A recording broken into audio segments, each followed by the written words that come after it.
Sayang, sekejap. I nak tanya you something ni. Kenapa kita guna kereta lain ni? Kereta papa kau kan? Ya, kenapa? Sebab dia tadi aku tengok dia dah isi minyak Ha. RM25. Lagipun kereta ni jimat kan? Dia dah isi, aku datang bawa kau lah. Sayang, ini kereta ayah saya. Mana kereta engkau, sayang? Kereta aku kat rumah. Sama je, ada beza ke?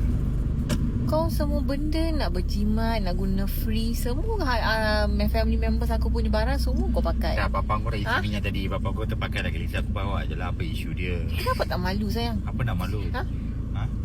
Seminggu ni, sayang, I tak tengok you pakai apa-apa kau punya barang. Semua pakai punya family punya kereta. Tu lah, kau suruh aku hantar sini, datang sana. Izin papa aku dah isi minyak, aku pakai je lah. So nanti kau dah pakai ni, kau isi balik minyak tu Tak adalah. Kenapa? Papa aku cakap pakai je kereta ni. Ya Allah, sayang. Makin hari makin menjadilah sayang kau. Tak, papa aku dah isi minyak, kita pakai je lah. Nanti kita bagi balik nanti aku isi lah. Apa punya menantu kau ni, sayang. Teruk guys, teruk. Kereta pun sama. Aish.